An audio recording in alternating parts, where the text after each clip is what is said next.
Plus de 150 hectares de champs de canne à sucre ont été brûlés et le feu continue de consumer d'autres plantations au loin. C'est la conséquence des affrontements violents qui ont opposé en début de semaine les coupeurs de canne de la Société sucrière du Cameroun aux forces de l'ordre. Ces derniers dénoncent un travail esclavagiste, des salaires de misère et exigent une amélioration de leurs conditions de travail. Nos frères coupeurs s'énervent par rapport au travail. On travaille durement. Couper la canne, ce n'est pas facile. On peut même dire que c'est l'esclavage payé pour le moment. Mais on endure ce travail-là et nous sommes très mal payés. Les gens se plaignent qu'on diminue la tâche parce que la canne est dense. Ce que vous voyez ici, ce n'est rien. Ça, c'est une parcelle qui ne produit plus parce que c'est à côté de la ville. La situation a dégénéré faute de solutions pour résoudre leur exigence, à savoir un retard dans le paiement des salaires.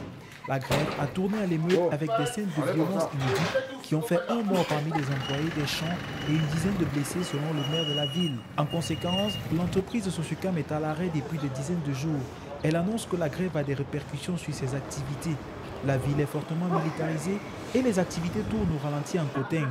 Une vingtaine de personnes ont été arrêtées. Il y a eu des affrontements entre les grévistes et les forces de maintien de l'ordre.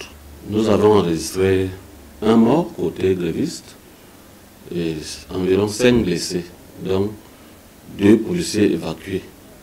Il y a eu des casses de véhicules. Les coupeurs de canne avaient un certain nombre de revendications envers la Sosucam et certaines ont connu un aboutissement heureux et d'autres pas encore. Alors que les images de la situation ont créé une onde de choc et des dénonciations de la classe politique camerounaise, les réunions de crise se multiplient pour calmer les tensions. La Sosucam, filiale du groupe français Somdia, a annoncé ce vendredi une revalorisation de la prime mensuelle et des salaires de base des manœuvres agricoles coupeurs.